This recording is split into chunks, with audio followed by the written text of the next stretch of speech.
Hello and welcome to City Beat. Of course, we're your central source of news and information for the city of Rocky Mount. I'm your host, Tamika Keenan Norman, and I have to be honest, I really love shows like this because it's all about parks and recreation today. And when we talk about parks and recreation, we talk about fun. We talk about events that are coming up and also summer camps, which are right around the corner. And with us today, we've got Brian Harrell, our recreation program coordinator for the city of Rocky Mount. Hi, how are you? I'm good. How are you? I'm good. I got that title right? You did, correct. All right. So what is your role as a recreation program coordinator, and specifically with the summer camps that are being offered? As recreation coordinator, I oversee a couple of community centers, summer day camps, and offer a variety of youth and teen programs throughout the city. My role with the summer day camp is that my division, we plan summer day camps for the kids while they're out during the summer to provide fun activities and enrichment activities for the kids. Okay, so when we talk about activities and we talk about the camps, tell me specifically what camps you offer and what activities are part of those. Well, this year we're offering a summer day camp at Winstead Avenue School. That's for 5 to 8 year olds. Okay. We're offering a camp at Inglewood Elementary. That's for our 9 to 12 year olds. We're also offering a Teen Extreme camp, 13 to 15 year olds at the Rocky Mount Senior Center. We also have camps at Booker T. Washington Community Center this year. That camp will be for 5 to 12 year olds. And finally, we offer a camp at Williford Elementary for 5 to 12 year olds. So there's something for pretty much every age group, from elementary on up to high school. There is. We offer a variety of camps from our 5-year-olds all the way up through our 3 or 15-year-olds, and we're located all throughout the city, so it's convenient for you to drop your child off to us. Okay. So tell me about some of the activities kids can engage in. That Teen Extreme camp, really, that name got my attention. Yeah, with our teen camp, this will be the 4th year we're doing it. Every year we try to change it up. We try to, with that program, to really engage our teens, so we try to look throughout the community and do a lot of partnerships. Within our own city, we partner with the police department to do Police Academy Week. My kids really love that. It exposes them to some of the inner workings of the police department, what police officers do. We also partner with our fire department. Similar type activities there. Get to see the inner workings of the fire department, and see what a firefighter does there. We also partner with our local 4-H group. They do kind of a money management seminar. It focuses on lifestyle, how to save money, how to be a good citizen. They also, at the end of the week, they make care packages and carry them to the homeless shelter and deliver them. That's good. So the teen camp, we try to really build on our teens as an overall person. You know, we do the little bit of educational also. We do college tour weeks. We take tours around local colleges. We hit community colleges, public institutions, HBCUs, private universities. Try to give our kids a wide variety of what is out there, because no one child is going to the same university. But we also throw in the recreational component. We carry them. We go swimming. We do all the traditional stuff with that group also. Okay. But with all of our camps, we do swimming, we do bowling, we do roller skating, we do arts and crafts. At all the camps, we provide lunches, things of that nature too. Okay. Now, when you say swimming, children, are you teaching children how to swim, or folks who already swim can engage in that? We don't teach the kids how to swim during the summer day camp. What we do is, since I oversee the Denton Street pool, we carry our kids to our pool. From 10 to 12, most mornings, the kids can go and swim. The kids who can't swim, they stay in the 0 depth or 1 to 2 foot area. We got play apparatuses so they can play there. The kids who can swim and who can pass our swim test, because safety is first, they can go into the deeper end and swim. Okay. So we don't really teach them how to swim, but we give them opportunities to be exposed to the water and become comfortable with the water. Okay, that sounds really good. Now, give me some specifics on when your camps are going to be held, the time frame, and then the dates also. All right, our camps are going to begin Monday, June the 16th, and run all the way through Friday, August the 15th. We'll be Monday through Friday. The only days we'll close down is July 4th. And we open every day from 7:30 until 5:30 daily. Wow, so pretty much a work day. It is, it is. It gives parents to drop them off without having to rush to get to work, and they get to pick them up without rushing to get off of work also. Okay, that's really good. You know, how do you come up with these different ideas? You mentioned all the activities that you get kids involved in with these camps. How do you come up with these ideas, and do they change from year to year? We do. What we do is I really lean on my supervisors from the camps. Most of the time our supervisors, they return every year. They go through the application process, but they do return, and I really rely on our supervisors who work with the kids and the parents each year one-on-one to give me feedback through the supervisor or through evaluations at the end of the program of what went well, what didn't go well, and what maybe they would like to see. So every year our supervisors, we clean the schedule, we start completely over with, we know things that work and things that parents maybe have asked to see in our program. So we put together a schedule, and by the end of May, we normally have a full 9 weeks together. And that's really a good thing. Our parents, before camp starts, they know what they're doing on day 1 all the way through the 44th day of camp. So they'll know. Okay. Now, is there anything new that's been added this year that you didn't have as a part of summer day camps last year? I wouldn't say there's anything new, but like I said, we tried to remove the things that weren't engaging to the kids, the things they just didn't seem to respond well to, and we've tried to incorporate more things that they really responded well to. Some things we didn't get rid of, like the educational component. During the summer, the kids, you know, they're focused on fun and all that, but we tried to strike a little balance of giving them a lot of recreation with just a little learning opportunities within the camp. Absolutely, but you make it fun, I'm sure. We do. It's more of an informal learning process, Right. so they don't even know they're learning half the time. I think this is great because growing up, you know, we didn't have summer camps in my community, which was really, really small. And then it wasn't anything for us to engage in during all those weeks we were out during the summer. So I think this is really great. But got to ask, what is the cost? A lot of parents will probably want to know, what does it take to get involved in this? Our camps can start as low as $25 a week and go up to $75 a week. Okay.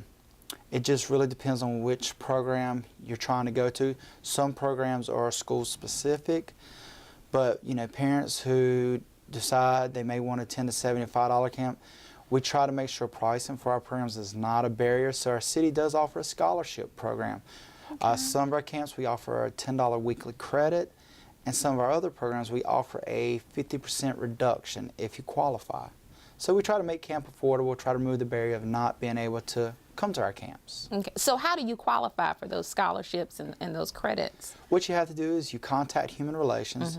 They will use the same method that the schools use to do the free and reduced lunch program. Okay. So if parents are familiar with that, then when they come to apply for a scholarship, it'll look very similar. We use the same criteria.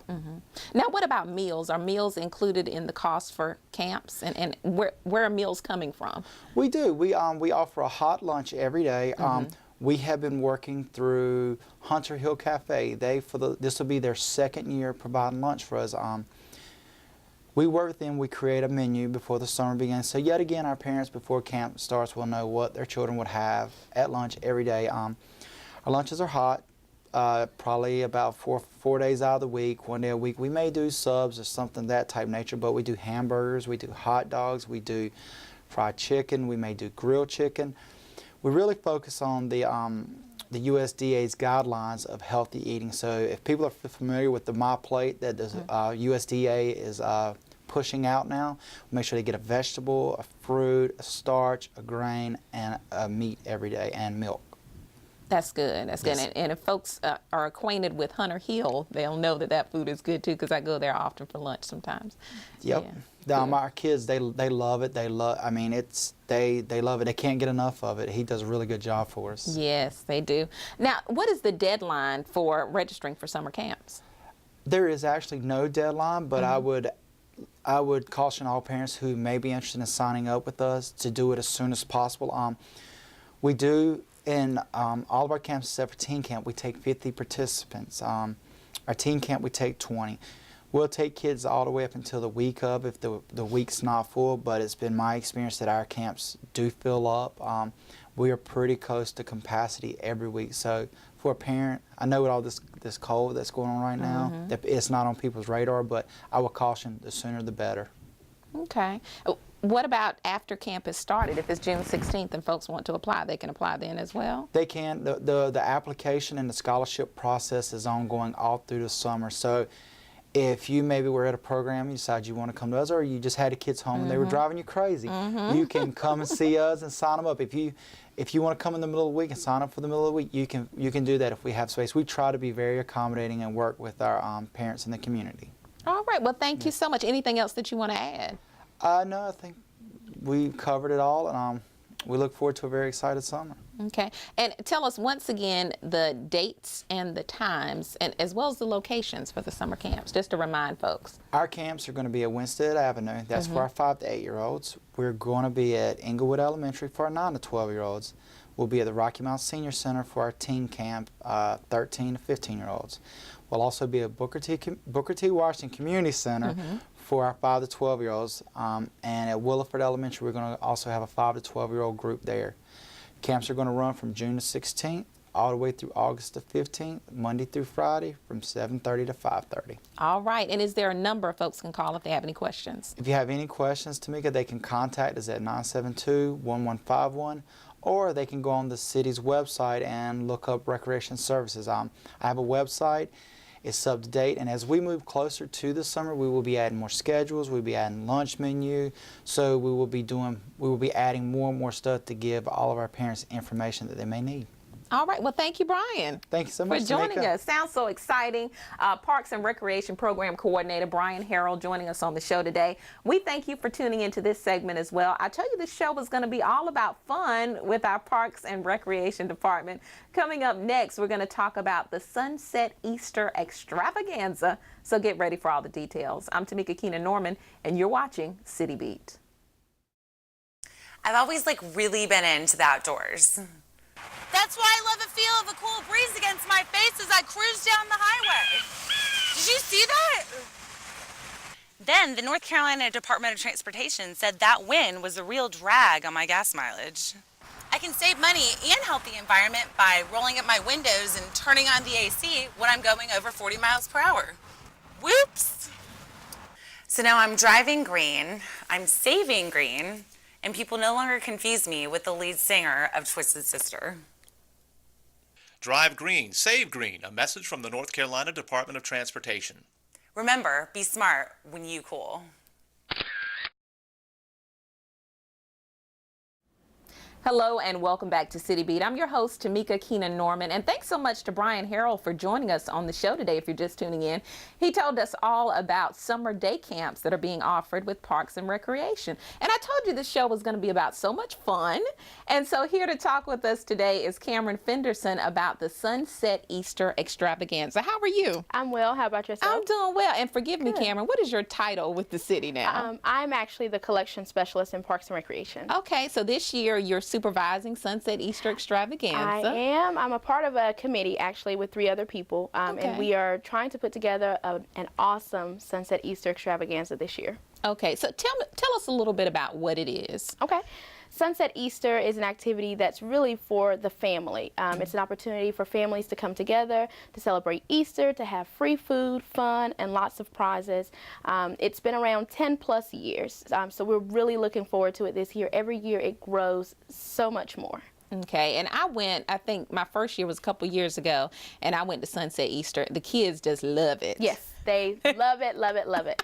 And we love it. We love to see all the kids and their smiling faces, and the parents. We just love to do it for the community. And I think one of the highlights for them is the big Easter egg hunt. Yes, it is. Okay, yes, but that's not the entire time. When is the Easter egg hunt exactly? The first hunt actually starts at 11:30.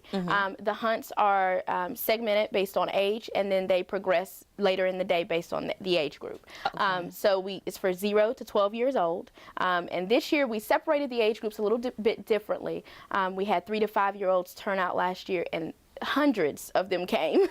So this year we've changed the age groups so that we have 0 to 3-year-olds, we have 4 to 6-year-olds, 7 to 9-year-olds, and then 10 to 12-year-olds. Okay, and so that last time frame, those 10 to 12-year-olds go out and do their Easter right. egg hunt. Actually, the 0 to 3-year-olds will be on the display playgrounds. The special needs group has their own Easter egg hunt on the baseball field. They'll be going on at 11:30, and then at 12 we'll have the 4 to 6-year-olds. And since they are such a big age group, they'll go alone on the baseball field. And then at 12:30 we'll have the 10 to 12-year-olds and the 7 to 9-year-olds going simultaneously. Okay. And I remember when I went, you had prizes for certain Yes. colored eggs that the Yes, we kids found. do. Tell me about those and some of the prizes that they'll get too. We always have the fun and mysterious golden eggs. They love the golden eggs. So this year, the golden eggs are back. They were absent last year, but they're back this year. And the golden eggs contain prizes. Some of them will be prizes from area businesses that they've donated to the event, maybe from Star City, it may be from Mini Putt Putt. We're soliciting those now. But the other golden eggs will have certificates where the participant, one lucky child in each age group, can redeem that certificate for a grand Easter egg basket for that age group. So we are really, really excited this year about being able to bring those golden eggs back and have those prizes available. Okay.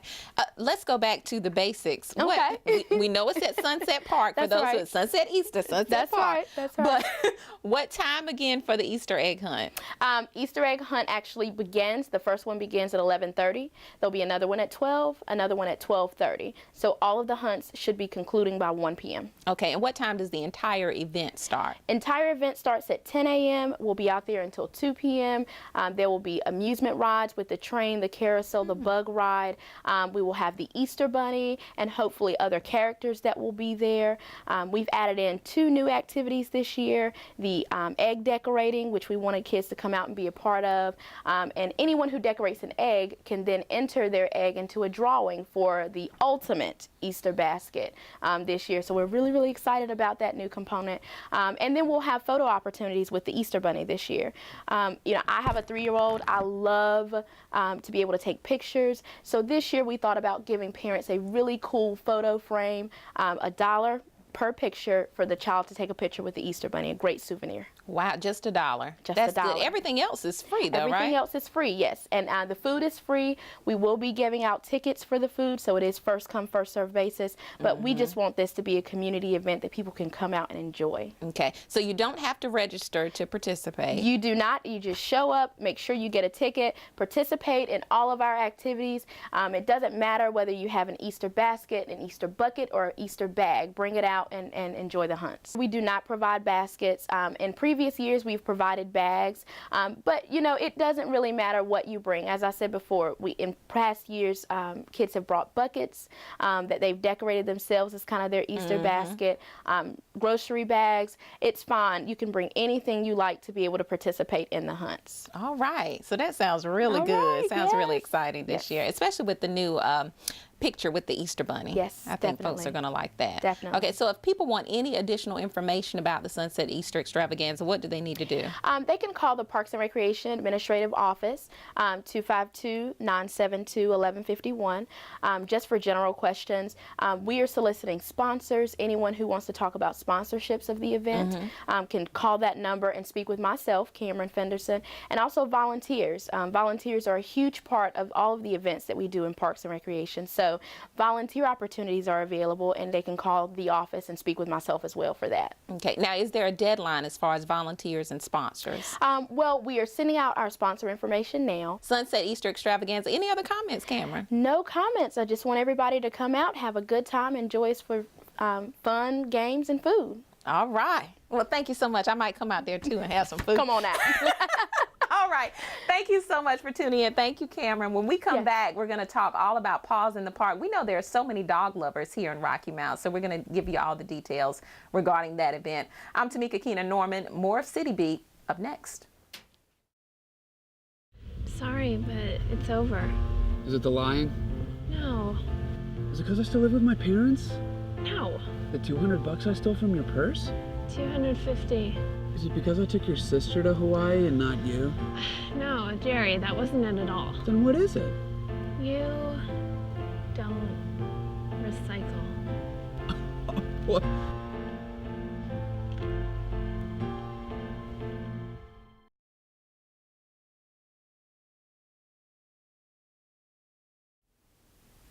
Hello and welcome back to City Beat. If you're just tuning in, I told you this show was going to be all about fun, our Parks and Recreation Department. We spoke with Brian Harrell a little earlier about all the summer day camps that are taking place, as well as Cameron Fenderson about the Sunset Easter Extravaganza. And finally, I held the best for last because I know folks love dogs in Rocky Mount and all types of pets, right? So John Battle is here with us today to talk about Paws in the Park. Yes. Right. John, what is your title here with the city? Special Programs Coordinator. Okay. Let's use that one. All right. That'd be fine. And this is a very special program. Tell us a little bit about what Paws in the Park is and when it's going to be held. Okay. Paws in the Park is promoting the citizens of Rocky Mount to be responsible for the dog and to have a healthy pet. And we're hoping to provide them a venue where they can go out and talk to veterinarians, groomers, people who keep dogs over weekends, to give them opportunity to go places, because having a dog is just like having a child. And you have to make sure that they're put up safely when you go out on the weekends. But the event is being held April the 5th on a Saturday. We have an inclement weather date for April the 6th. Now, right. Times will change. April the 5th is from 11 to 2 o'clock. April the 6th is on Sunday. So we'll be holding that event from 2 o'clock to about 5:30 to give people an opportunity to get out of church. Okay, so lots of different activities. I went on the webpage for Paws in the Park that are taking place. Tell us about some of those activities. We're going to have a pet parade. That's going to get the day started off where people will have an opportunity to march the pet around on the grounds, opportunity to show the outfits. Wait a minute, they put have. outfits on the Yes, pet? yes. Okay. Dresses and hats and sunglasses. What? And it's an opportunity for us to sit back and say, which is the cutest pet? And that pet will have an opportunity to win a trophy during Okay. that parade. So we have a committee of about 2 or 3 people who will sit back and say, well, that's the cutest pet. And it'll be a pet that has probably sunglasses, a big hat on, or something. And so you're looking at the attire, you're looking at what else when you judged for the cutest pet? Really, we're looking at the attire. Okay. Yeah, we're not so much looking at the prancing and all of Okay. this, but it's going to be who really has their pet hooked up for that day. All right. yeah. Okay. So what are some other categories as well? Some other categories is going to be which dog does the best trick, who has the not so cutest dog, the tallest dog, Okay. the biggest dog, and we'll have several other special events that we'll have out there. The weave pole, what dog can jump the highest, and we'll have different prizes for all these dogs and the pet owner. Wow. as well. Okay. Yeah. Okay. So what do the prizes range from? The prizes range. We had great prizes last year. Of course, all the pets get trophies. Some of the owners were getting Outback gift certificates, certificates from the veterinarian shops for 50% discount, and a lot of food restaurants gave gifts to this event. Okay, so I know you have a committee that you work with for Yes. Paws in the Park. How do you determine these different categories and these different contests that you have? And do they change from year to year? They do change from year to year. What we started out with was the basic. We searched the website the first 2 years. What is everybody else doing? Okay. And we realized that they were doing the pet parade. They were doing the high jump, which dog could jump the highest, the cutest pet. But what we found out was we were actually selecting the pets. Okay. And we realized we were not giving the owner and the pet an opportunity to be interactive out there. Okay. You know, and we knew we were missing something. And we weren't bringing fun to, they were learning a lesson, they were being educated very heavy. But where was the fun at with the owner and the pet? So we came up with the events of, let's do have the owner to do the weave pole with the dog, run through the weave pole. Let's have the owner to take them through the barrel and over the pole and all of this, and it became so hilarious, out there because I can imagine. You're practicing with your pet and you know your pet is gonna do this once he get out there Saturday, and all of a sudden the owner starts running and he looks back and the pet is still sitting there, so it was a good opportunity for the amateur pet owner to display his pet. Okay. So we found out being interactive is really the trick of making everybody have a good time out there. Okay. Yeah. Well, you have so many categories, you have so many prizes. Right. Do folks have to register in advance, and do they have to pay any fees with this? Okay. For the actual events, they don't have to pay a fee. It's about coming out and having a good time. But they do have to register their pet. Okay. And they can register the pet once they come out. You have to register the pet in advance to the events. Okay. And it can be for jumping apparatuses or putting your pet in the pet parade. We want a list before we actually start that event.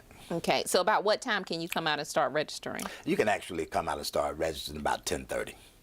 Okay. Yeah, on Saturday, because the event will start at 11. You can come out about 1:30 on Sunday if we have inclement weather and start registering your pet. And of course, you can register throughout the event because the special events will be going on throughout the course of the event. Okay. There are so many components here. I know that you probably have vendors, volunteers, sponsors. Tell me a little bit about how you can get involved in that as well, and how early you need people to get committed. Sure. Volunteers, we're actually getting volunteer screening forms in already. We ask that they send those in before March 28th so we can actually have them screened to make sure that the volunteers are good with animals.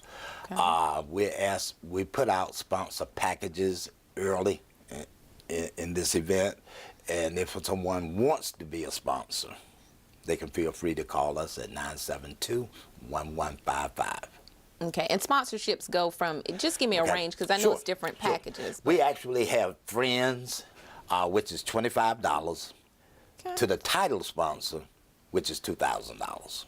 Okay, that's not bad. No, it's not bad at all. And we have those in between, the $500 sponsor, the $300 sponsor. So it's an opportunity for the small shop and the big store to be involved in it.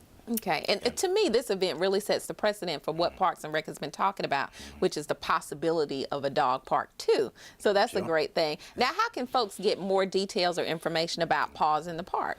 Oh, they can get more information by calling the City of Rocky Mount Parks and Recreation Department. Call my number at 972-1155, or you can just call the main office at 972-1151. I can't wait to see those dogs dressed up. It's going to be so fun. It's going to be a lot. It's one of the events where I really have a good time, and I laugh because I have a dog. Okay, what type of dog do you have? I have a Cocker Spaniel. Okay. And I think she's one of the gifted dogs that anybody could have. But when she gets around other people, she might just say, hey, I ain't doing nothing for you. I'm not going to do a trick or anything. So, I know what the owner goes through out there once they're trying to demonstrate what the dog can do. So I know that I've got a pretty good dog once I look at theirs. I got to ask you, have you ever seen one with shoes on? No. Okay. No. It might be a little bit different. No, I haven't seen that one yet. I was just wondering. Okay, so tell us one more time, location, time, and date. It would be at Sunset Park, Saturday, April the 5th. The time would be from 11 to 2. And as I indicated, if we have inclement weather, the time is going to be on Sunday from approximately 2 o'clock to 5:30. All right, John Battle. Anything else you want to add? No more than come out. It's an opportunity to get rabies shots at a discount. The cost naturally might be $15 or $16. You'll be able to get it for $5 out there. It's an opportunity to get your dog microchipped just in case you lose your pet or your pet runs astray. They can be detected where they're at. That cost will also be reduced tremendously out there. And it's an opportunity to listen to the veterinarians and find out who all the groomers are and the veterinarians and just enjoy a healthy day with your pet. All right. Thank you so much Okay, well, for thank joining you. us today. Okay. Thank you as well. Pause in the Park. Can't wait for it. April 5th at Sunset Park. Also, don't forget about Sunset Easter Extravaganza and the summer day camps. I told you it was going to be all about fun with Parks and Recreation, so we hope you enjoyed it today. I'm Tamika Keenan Norman. Thanks again for tuning in to another edition of City Beat.